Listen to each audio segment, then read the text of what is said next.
The history, the heritage, the music of Motown is here at the Pantages Theatre in Hollywood, California. I'm Michael Reel, and this is ReelUrbanNews.com. Join us on the red carpet as we talk to Berry Gordy, Smokey Robinson, and other Motown hit makers.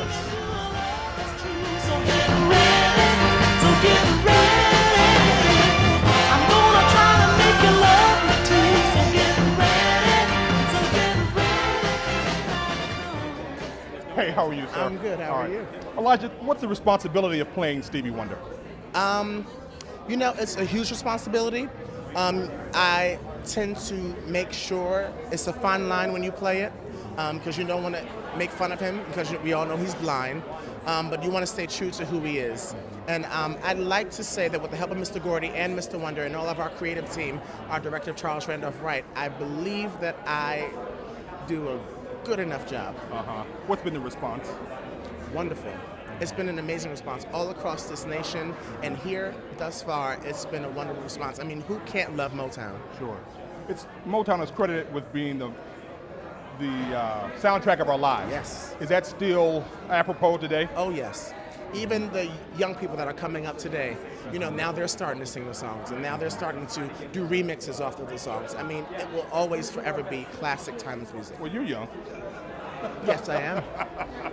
All right, man. Have a good one. Thank you. All right, man.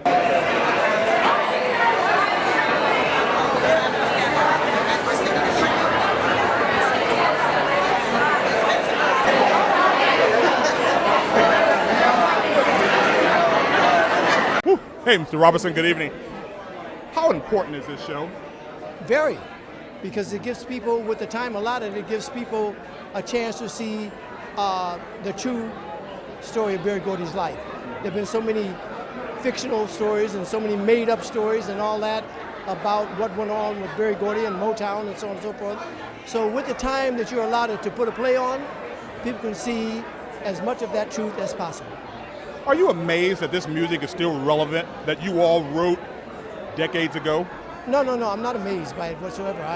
I feel very blessed that it is that, but on the very first day of Motown, Berry, there were 5 people there, including Berry, 4 of us and him. And he said, I'm going to start my own record company. I'm going to start my own record company because I don't like the way people, he was a songwriter. I don't like the way people are producing my songs. I don't like the way they're paying me, any of that. I'm going to start my own record company.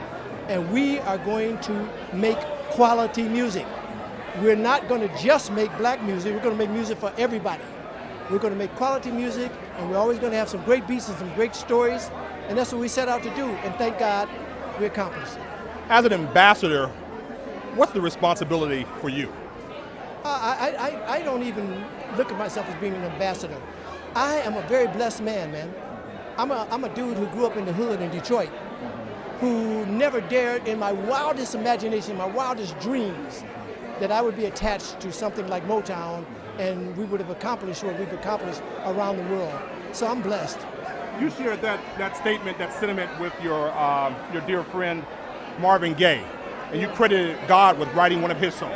Yes, when he was writing the album What's Going On, which is my favorite album of all times, okay, he would just be at the piano and he would say, Smoke, God is writing this album.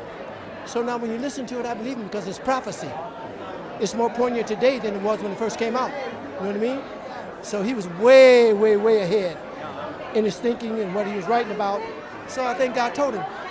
You guys were all ahead. Thank you for all that you've done. My cameraman told me to ask that question. Tim White from the Bay Area. Hey, Tim. I was in your trailer in Martinez, and That's I enough. introduced you. No, on stage in Martinez at the Contra Costa College in Martinez. Thank you, Mr. Robinson. Thank you. Mr. Gordy, real quick, how excited are you that this production is in Los Angeles?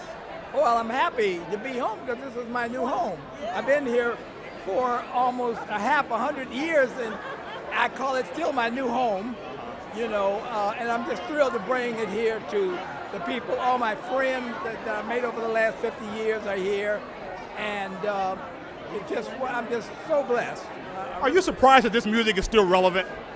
No, of course not. I mean, we did it from our hearts, and the same people that are playing in the musical are just like the people that made the music in the first place. I mean, like Smokey Robinson is here. They all love each other. It's still a labor of love, and it's music for all people. and it's meant to bring people together in the spirit. Thank you for being generous. Thank you, sir. Looking lovely. Thank you. All righty. How important is this musical, this production? Oh God, it's our history. We get a chance to really enjoy ourselves, and I've known Charles Randolph Wright. We were in Dreamgirls together back in the day when it was first started, so I'm just excited to be here, and I'm so happy for him. Yes. Motown is credited with being the soundtrack of our lives, not only here in America, but throughout the globe. How relevant is this music today? Oh, I think it's the basis of everything that we do today. They just change a few chords, but underneath everything, I mean, from Jay-Z all the way down to Kanye, you know, they still have that beat underneath everything. As a legendary actress, how has this music impacted your life personally and your career? Well, it sets your dreams up for you. When you first start trying to figure out what you want to do and what you want to be, it always goes back to Diana Ross and the Motown sound. Yes. Thank you for being gracious. Thank you. Real quick, how important is this production? Motown, I know that Mr. Gordy has been trying to get this show done for close to a decade. So the fact that it has been finally put together and so well received and breaking all box office records is just a testimony to how this music has changed generations' lives. It is the music of so many people's lives, of so many wars, and how people got through wars and gotten through social and civil unrest. The music of Motown is legendary, and I'm so glad to have grown up to be able to know most of these songs, and I saw it on Broadway, and I can't wait to see it here. So this music, I take it, inspired you to do the things that you've done. Well, a lot of the music has. When we were coming up, you know, songs like The Temptations and Gladys Knight and The Pips, people are still re-recording them today because it changed lives. It spoke to a time in their lives. I know it spoke to a time in my life. Like one of my very first 45 records was one of my older brother's Smokey Robinson record, Tears of a Clown. You know, and yes, I love it. It moves me. It takes me back to a place that was a part of my foundation, that was a part of my motivation, and the fact that we're still singing them today and they're still being celebrated today, what else do you have to say? Thank you for being generous. Ms. Whitley, good evening. How are you, ma'am? How wonderful is it that this production of Motown is in Southern California? Well, it's wonderful. Every time I go to Detroit, I go down to the Motown Museum. Absolutely love it, love everything. I saw Smokey Robinson running in there looking like he's 23 years old. So I'm just excited to be here. Motown is credited with being the soundtrack of our lives. How relevant is this music today? Well, I think it's relevant because it's talking about their lyrics are talking about what's going on. Now we got, you know, rappers, they talk about what's going on, but, you know, Marvin Gaye, what's going on? I mean, I think that goes across generations. And it's relevant. We all talk about love. There's always pain. So I think that's the relevancy to it.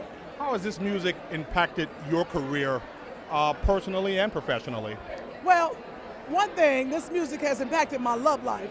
I know you're being serious, but my career, I would say one thing that's good about this music is always around. You know, this music is always a soundtrack to a movie. You know, you hear it in commercials. So in my career, I would say it's always there. Okay, your daughter did the interview already. Oh, she did? Oh, great. Real quick, did you all have any idea those decades ago that we would be here tonight still celebrating you all's contribution to society? No, we did not. And honestly, we did not. But what we did do was give it our hearts. Mm-hmm. And when you give the heart and you're doing something that you love, results can be fantastic. You were the A&R guy for Motown. What was your responsibility? What did that mean? I put together the artists, the producers, and the songs. So it's artists and repertoire. And so that was my job. And I found a lot of artists, as you'll know, from Stevie Wonder, the Four Tops, Martha, Contours, I can keep going. And I went out and searched for them because we had auditions that were very important. I have a book coming out called The A&R Man. The A&R Man. It's released today, as a matter of fact. Okay. Motown's first. Mm-hmm. And in it, I tell these stories. You get information. It's just a great moment. It was a great moment. Now, your daughter gave your bio and credited you with writing Dancing in the Street. Yeah. Talk about that experience. Marvin Gaye, myself, and Ivy Joe Hunter, we put the tune together, and it came out of water hoses in the street when it was hot in Detroit. They'd open the water hose for the fire department, the trucks, and that water would splash, and the kids of all colors would be getting, cooling off, and they had no prejudice, no nothing, and they were dancing, and it just came out of that all around the world for anyone. Dancing in the street. In other words, put the joy back, and keep the joy in it, and that's where the song came. What's your hope for America going forward? My hope is that we love and respect each other, all of us. That's God's got to have his hand in that, because it's a fight. Yes, that's my hope. Good evening. How are you? How important is this production of Motown the Musical? Well, it's extremely important because it brings back the message of love, and happiness, and a lot of today there's not much happiness in music. There's music out there, but I don't consider it to be emotional, fulfilling music. And so what happens is, this kind of, brings people back to where they can come in and they can feel the feeling of what it used to be back in the 60s and 70s, and what made music so great, especially black music. It took us from the sad jazz and blues, and it changed the world. What's interesting, everybody's talking about your father's music and the song What's Going On. When you hear that time and time again, how does that resonate with you as your father's son?